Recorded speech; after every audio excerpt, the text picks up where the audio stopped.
It's Red Eye Radio. Gary McNamara and Eric Harley talk about everything from politics to social issues and news of the day. Whether you're up late or you're just starting your day, welcome to the show. From the Uniden America Studios, this is Red Eye Radio. All across America, we are Red Eye Radio. He is Eric Harley, and I'm Gary McNamara. Some Super Bowl news. A common occurrence in NFL end zones over the last 4+ years. The end racism message will not appear in the end zones during the Super Bowl. Oh? A trend that began in the 2020 NFL opener amid racial tensions in the United States. NFL spokesperson Brian McCarthy said that the league is going to go a different route. Instead, the end zones of the Super Bowl will feature the phrases, "It takes all of us," and "choose love." When Democrats found out that it's being changed to "choose love," here was their response. We cannot allow Elon Musk and a small group of people consistently behind closed doors.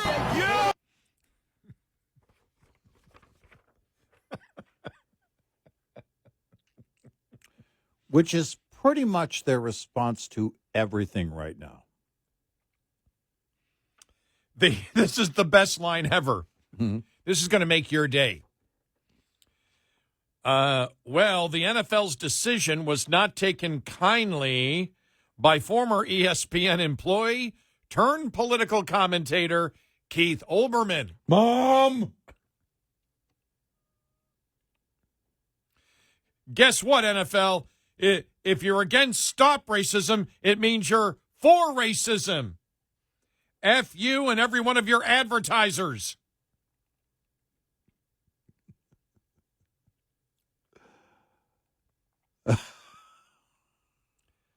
And racism was only seen during the Eagles' NFC Championship win against the Washington Commanders. AFC Championship included the other phrases, and you've seen the "choose love." Most of the end racism I've seen has been gone. It's been "choose love," and "it takes all of us," which, by the way, I think that's the dumbest thing ever, "choose love," because we saw the Democrats' response to "choose love" to begin with. They don't want to be lectured. Here's what they say. We cannot allow Elon Musk and a small group of people consistently behind closed doors. Which I just love. I can translate, or at least give you the spirit of it. What you just heard was a very loving response. That's how they demonstrate their love. Wow. We'd like to ask our audience to choose love. Well, and also, Please choose love. and also, this whole thing, "it takes all of us." No, it doesn't. In fact, I have a list of people who should pretty much, since it's football, sit on the sidelines. And I'll be putting that list out later. Don't try and help, because you're not helping. Well, These meaningless things, choose love. No. Oh. Boo love. Boo love. Seriously. Can you come up with something? You know what? I'm going to go with Jay Giles. Let's go with the Jay Giles band. "Love Stinks." We'll put that in the end zone. Oh, I was thinking of the Centerfold song. So, no, never mind. Different kind of love. Here's the thing, though. Or what? Infatuation is better than love. I mean, it's a fantasy, but still. Oh. Love is sacrifice. Infatuation is a fantasy. Love is difficult. It's, you got to put work into it. No, it's this whole thing. Love is hard. Yeah, exactly. Honey, I'll be home soon. Show ends in less than an hour. Oh, I'm going to pay for that one. The thing is these empty, meaningless things. I mean, can you imagine? Because this is the thing. You put it out there. It's the NFL virtue signaling, but also the go along to get along. Hey, we're being proactive, but you're not really kind of mode, right? But then the other side of it is the consumer of that game, somebody watching on TV, and they're looking there and they go, guys, you're hanging out with your buddies watching the game. I, not once in my life, chose love, but since I saw it during the game, it had me think. Exactly. Thank you for that. And I want to, and guys, hear me out. I want to merge the two thoughts. Choose love. It takes all of us. I think, so, yeah.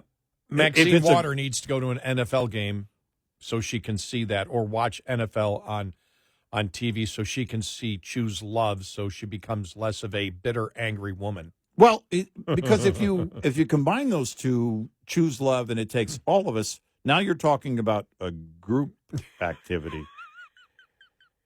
And I don't want to judge people's lifestyles or Choose anything. love, it takes all of us. Yeah. But here's what I'll say. I in the words of Elvis Presley, if you can't find a partner, use a wooden chair.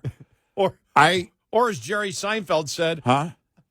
I'm not an orgy guy. Yeah, exactly. I need robes and lotions. What was the 60s song? Love one another right now. Come on, people, now. Let's get together. Come on, people, now. Smile. Yeah. Everybody get together. Try and love one another right now. Ready, go. Oh, no. That part wasn't part of the song. We're all going to. No. No, here's what I'd put. It takes two. But actually, it may not. There's different ways. Probably not a good way to get out of this bit, but I will say this. That's what you're calling it, a bit. It's a mess. I'll say that.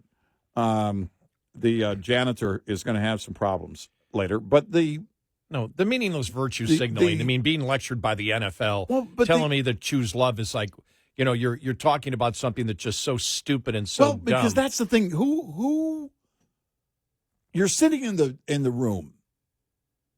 You're putting this strategy together. All right, we got to do something because we got to show we're proactive. Okay, what are we going to do? It takes all of us. All right. Well, what does that mean? I don't know, but sounds good. Well, okay. Let's analyze that. Yeah. Well, it really doesn't take all of us. It may take a lot of us, but not all of us. It doesn't take all of us. There are some people that are useless. Right. Let's be honest. It doesn't take all of us. Right. Yeah.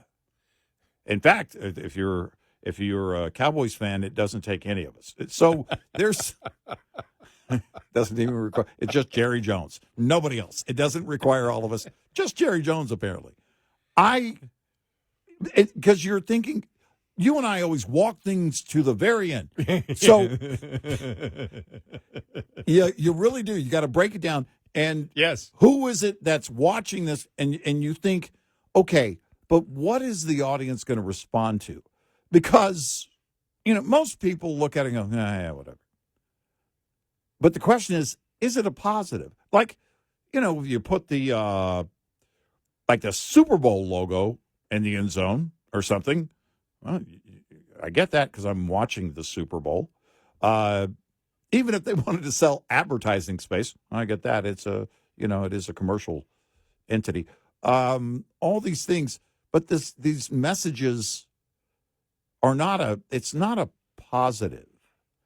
Well, you're not paying tribute to anyone specifically.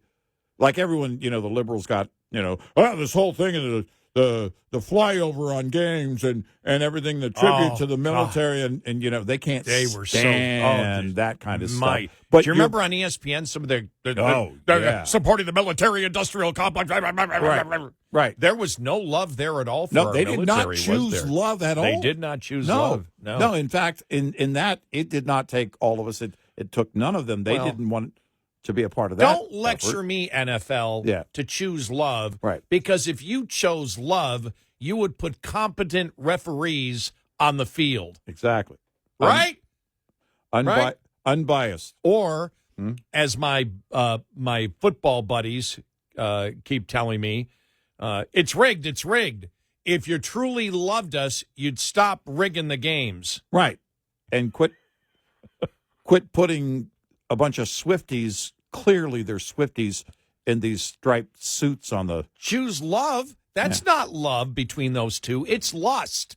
Right. So choose love or lust, not just love. Wait till she finds out he's not a billionaire.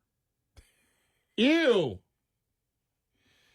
Oh, my God. And it doesn't take all of us. It only takes this is the Democrats. It doesn't take all of us. It only takes Elon. That'll tick them off. Right. Exactly. It's so empty. It's so and weird, frankly. Well, as I said, they really shouldn't take the end racism signs off. What they should do is direct it where the racism truly is, which is the identity politics of Democrats. Right. So they should say, end racism, Democrats. Stop identity politics. Right. Stop judging people by groups.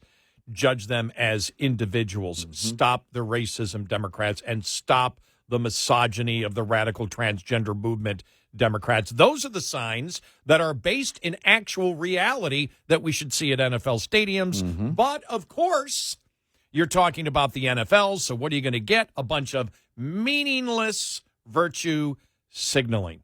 Yep. It's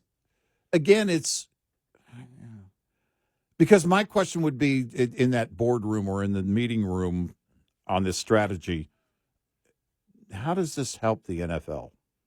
It doesn't. It's stupid. You're presenting a game. Make it about the sports. Just remember, our final statement on this, just remember, Cowboys fans, when thinking of Jerry Jones, choose hate. Exactly. Remember, it takes none of us, only Jerry. That's right. It does. It takes nobody else. Not even a coach, not even a general manager. It's all in one. It's all in one. It only takes Jerry Jones. It only takes one. It doesn't take all of us. Clearly. 866-90 Red Eye. This morning's USDA Farm Report is brought to you by Howes Products. Tested, trusted, guaranteed since 1920. A wide divergence of temperatures across the country to start the month of February. Going from sub-zero readings along the Canadian border to temperatures in the 80s, spring-like readings across the south. Conditions that should continue for the remainder of the week and into early next, according to USDA meteorologist Brad Rippey. In addition, Pacific storm systems are expected to travel cross-country in the middle of that temperature boundary. And along and near that boundary, we are seeing some light snow, and that does include Montana, the Dakotas, eastward into parts of the Great Lakes region, and eventually the Northeast. Later in the week, another system is expected to travel in a more southerly path, bringing potential rains to the middle and upper Mississippi Valley. We get east of the Appalachians. There could be a little bit of interesting weather midweek as we see cold air driving its way southward east of the Appalachians. That could lead to some sleet and freezing rain. I'm Rod Bain reporting for the U.S. Department of Agriculture in Washington, D.C. This report brought to you by Cenex Fuels and Lubes. Coming up, more with Gary McNamara and Eric Harley. It's Red Eye Radio.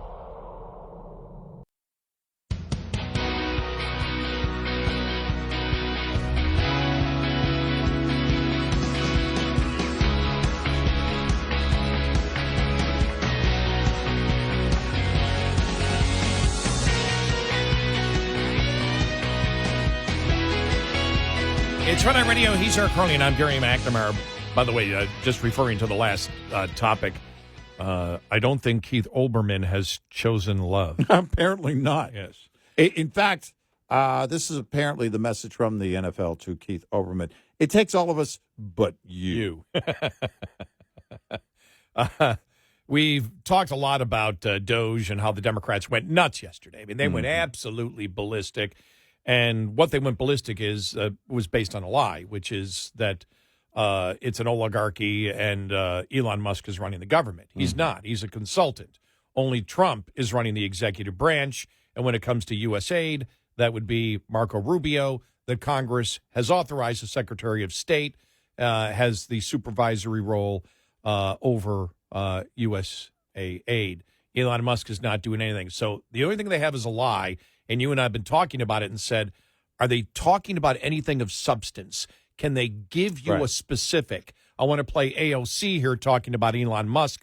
Let's see if she can give you any type of specific at all in, her discussion about her dislike for Elon Musk. This dude is probably one of the most unintelligent billionaires I have ever met. Why? What is your evidence? Right. Or seen, or witnessed. Which, you can probably even glean that from watching these people on TV. Anyways, all of that is to say is that they don't do their homework. Clearly. On what topic hasn't he done his homework on? Like, they're putting 19-year-olds in at the Treasury. This dude is not smart. And the danger in the lack of intelligence and the lack of expertise that on what specific issue? Right. Elon has. I mean, this guy is one of the most morally vacant, but also just least knowledgeable on what issue about these systems that on what system we really know of. That's it. Right. Nothing. It's all rhetoric. No examples, no examples, evidence. No substance. It's all imagery. It's all accusations without backing up anything. Yeah. It's one of the reasons, as you and I have talked about many times before, why Democrats wish to censor Republicans, because they can't argue against them. And it's one of the reasons why Republicans and conservatives don't wish to censor Democrats. And, I mean, there's more of a reason for me. I mean, and I think most conservatives out there is because we believe in free speech. But when it comes down to specific between the back and forth between liberals and conservatives, Republicans and liberals, the reason at the moment is because conservatives can win every argument because they can't back up anything. They can throw out symbolism, they can throw out anger, they can throw out imagery, but when it comes to the specifics, to be that hammer to convince people that I'm right on an issue, they can't do it. Right. That's the problem. And we would be willing. We are offering our services again, as we have to Republicans in Congress, presidential candidates. We are willing to consult the Democratic Party. I just have not got a price yet from Eric as to what we should charge. Well, I was up to $1 trillion. But if you look at the Green New Deal, which was, over 100 trillion, I think. Yes. I could go 3 trillion. There's not enough money in the world. Here's my advice to you, and it's free, Democrats. Please keep doing what you're doing. Well, I always go back to my mom, my late mom, when I got this great offer, and it was one of the top people in radio. This goes back over 30 years ago, who said, I like what you do. I can make you the next Howard Stern. And I told it to my mom. And I said, and she said, well, what did he offer you? And I said, well, why? My mom said, I want to know how much my son will sell his soul for. Yeah, right. And I burst out laughing. I go, I'm not going to take the job. I don't want to be anybody else. Right. Exactly.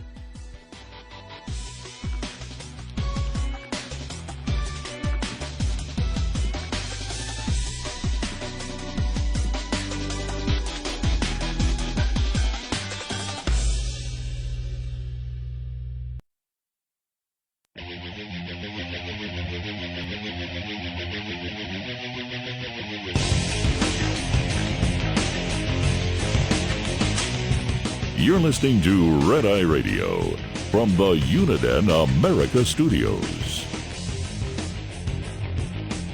And he's Eric Harley, and I'm Gary McNamara. Welcome and good morning. All right, our audio cut of the day. You ready? All right. All right, here we go. Okay. John Kennedy, Senator John Kennedy.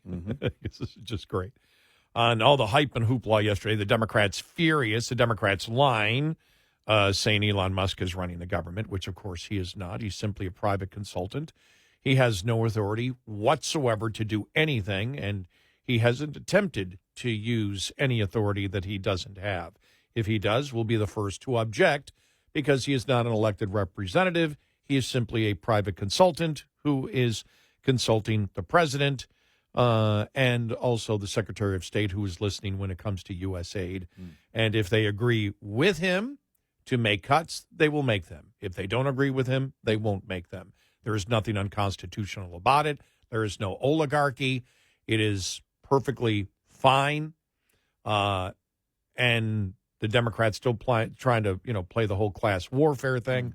But as you notice, they won't talk about the specifics, which are, are they going to defend that the cuts that are being made, the specific cuts, not the generalities, because the generality says it's U.S. aid and it aids all these good things. No, we're talking about the specific cuts that they are talking about, the examples they are bringing up. Has any Democrat argued one of those points? I have not heard them yet. But here's Senator Kennedy on that.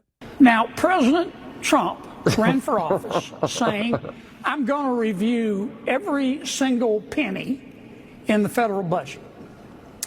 Now, how are you going to review the spending in the federal budget without reviewing the spending?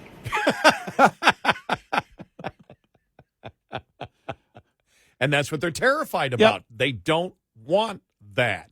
Well, no, because no one, in fact, the GOP is included here up until now, has insisted on that. You've had very few fiscal conservatives on Capitol Hill in recent years even bring it up. But nobody to the extent of what they're doing right now with the incoming administration and DOGE and all this. It's the left loves this because they see the GOP too soft on spending. We've talked about it. Over the years, they've only been better than Democrats, but that still isn't great on fiscal matters. And now we're talking about it, right? And so the Democrats were hoping it would just continue where the GOP would just kind of nod their head, well, we disagree when they're in power, and then we like to spend when we're in power. But now it's like, nope, let's review everything. And Kennedy is right. It's like, well, how do you do this without reviewing? Well, when the Republicans had their get-together, the Republicans in Congress, and like Chip Roy and other conservatives didn't go, they said, nothing's going to come out of this. Why should we spend money to do this? We all know what we're supposed to be doing. And one of the complaints from the conservatives was after the 3-day hiatus or whatever they call it, the retreat that they had, they said, there's no plan. There's plan to cut certain things, but then add certain things. Yeah. There is no net cuts that the Republicans brought up. Not one was the accusation. Right. And that's, again, this is where, Trump is saying, no, we're going to do it. This is how hard it is to cut. Yeah. This is how incredibly hard it is to cut. When we went through, and thanks for some of the emails that we got, because we've had some interesting discussions the last couple of days, and I got a couple of emails. People were pretty shocked. They said, wow, when you pointed out, because we were talking about whether, what it would take for tariffs, to cover the budget. And the maximum tariffs that Trump has talked about wouldn't even pay the interest on the debt. Right. And we said, so that's not going to happen. And we went through the numbers yesterday and actually figured out that if you wish to do it, you'd have to raise on every single product that came into the country, you'd have to raise the price 200% in order to cover the budget day one But then that would cause, as we all know, a huge reduction in imports, which then, again, you would not be able to, because nobody's going to pay that amount of what it would cost. And there were people that said, wow, we didn't know. We didn't know it. And you and I went through it on yesterday's show and said, even if you cut everything and only kept what the American public absolutely will not allow to go away, and that would be Social Security, Medicare, prescription drugs, which is a part of Medicare, defense, that's it. 4 things, plus the interest on the debt. You would still have to raise prices 150%. Yeah. And that in order or tariffs 150% in order to get it day one, and then again, there's a drop because people would quit buying imported products, and the tariffs would not produce revenue. And there were a lot of people that said, "Wow, we didn't know it was that bad." And we've always laid it out. What was it? Here we have yesterday. This from Fox. The U.S. is headed towards economic heart attack if debt is not cut soon. The United States is currently in a debt spiral. We've talked about that before, of debt that could lead to an economic heart attack if both parties do not work together to start cutting immediately, according to Ray DeLeo, the founder of the world's largest hedge fund.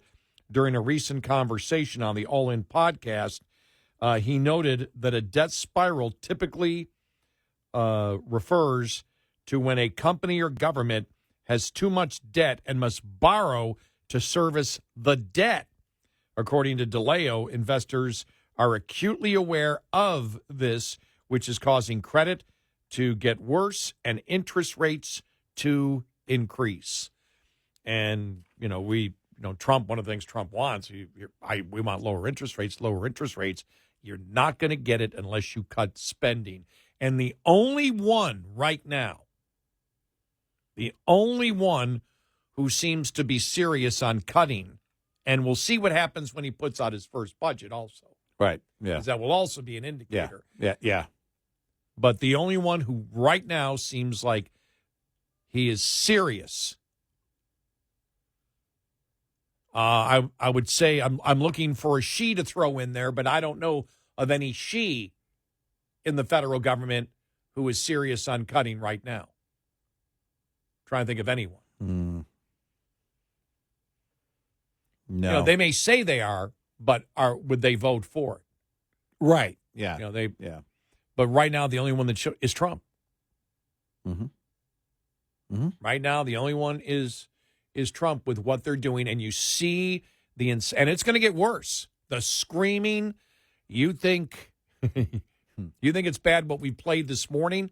It's going to get worse and worse and worse. But the thing is, what the president is doing correctly is marketing it. Every single day you see something else, and you say, well, that's ridiculous. Well, that's ridiculous. Well, that's ridiculous. Well, that's ridiculous. But Elon Musk was Elon Musk the one that's letting us know about all this stuff? It's fine with me. What's the problem? Right. He doesn't have authority. We all know that. Right. Because he's running the government. Well, no, he's not. Trump is. What do you mean? Trump asked him to do research and find out what the problem is, and that's what he's doing. Yep. Under the orders of the President of the United States, who last we knew was the duly elected President of the United States, who has the authority to do that. Yep. And so that's the thing. They're going to get angrier and angrier, and they're going to scream, and they'll probably be out there protesting and waving the Soviet flag, to bring back past memories. Bernie Sanders says, let's bring out the Soviet flag, Yeah, why not? Make Russia the Soviet Union again. Oh, by the way, you're right. Huh? Oh, my gosh. Okay. BB could put on makeup and he could be Gene Simmons. Hello, I'm Gene Simmons of KISS. Hello, I'm Benjamin Netanyahu Really from could. Israel. Oh, they could. They really. It's the exact same voice. He's talking. Every time he talks, I think of Gene Simmons. I just burst out laughing. I was waiting for Benjamin Netanyahu to mention Trump's new KISS army. It's the KISS same army voice. has become the Trump army. Exactly. It's a genius move. I mean, they're both from Israel. They are. Yeah. Yeah. Gene Simmons. Absolutely. Immigrated to the United States. Exactly. But I mean, it's like the same. And I was listening on the radio to the presser yesterday, and I was like, that's totally Gene Simmons. I want to make it clear. Because I wasn't watching it on TV. Yeah. I am not being a voicist. I am not implying that all Israelis sound alike. No, but those two do. Yeah, but they do. It's like, when BB's here stateside, he says, I would like to order a pizza. Gene Simmons, we know it's you. We're not giving you the discount. It really is amazing how close their voices are. Yeah, it really is. All right, now this is our other audio cut of the day. Mm-hmm. The president is asked this question: what do you think about Joe Biden signing on with the talent agency? It's great. Here we go. What do you think about Joe Biden signing on with the talent agency? You got to be kidding. He signed on with the talent agency? He does. He's got some entertainment agents now. I think he's got bigger problems than that. I really do. I think he's got much bigger problems than that, but I wish him well. We inherited a mess. This place is a mess, but it's quickly being solved, the problem. We're going to make America great again. Thank you very much. Wow. You see that pivot? I know. That was great. I know. Yeah. It's a good pivot. Yeah, it's so funny. And I didn't know because it didn't make the news last time, or if it did, nobody cared. After he was vice president, basically during Trump's first term, he was with that agency. Biden was with that agency. But I don't know what they're going to have him do. It might be a book. Speaking engagements, people are going to have camera phones rolling, or phone cameras rolling. There's no way they don't. That was one of the most asked questions yesterday when people found that out. They go, to do what? Right. Yeah, because the only thing I could think of is speaking engagements, as a former president, speaking engagements and books. I mean, he's not going to do the Michelle and Barack thing of, doing a Netflix show or something.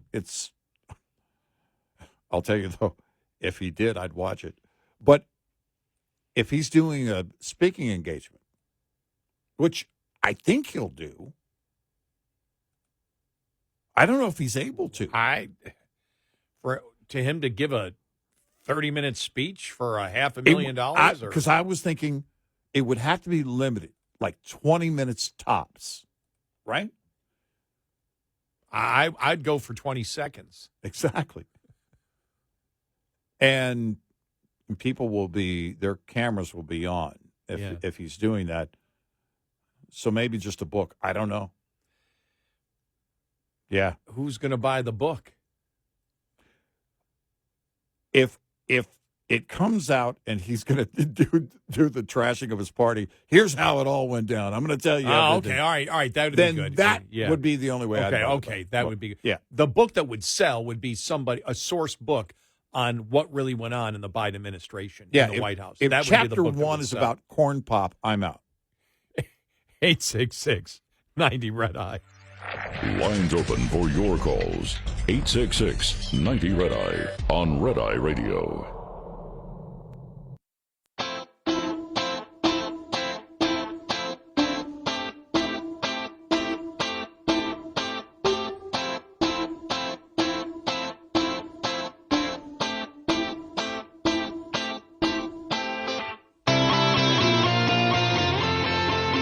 It's Red Eye Radio. He's Eric Harley, and I'm Gary McNamara. I got this from Jeffrey. Being an average American, it disturbing to me that a man who has not been elected to office and who is running a government agency that does not exist has access to sensitive information and is shutting down government offices. Unfortunately, it appears being intoxicated on your own ignorance is the way a normal government exists. And as I wrote back to him, I said, you know you're not telling the truth. He's not running there's no government agency he's running. He's a private consultant. There's zero authority. To the president, and there are a lot of unelected representatives and a lot of elected consultants that have access to sensitive information. Mm-hmm. So, by the way, SpaceX is a weapons company. Yes. It's classified as that. Yes. And so there's special consideration as the head of SpaceX just in that regard. You know, people may not know that, but he doesn't have any authority. I know.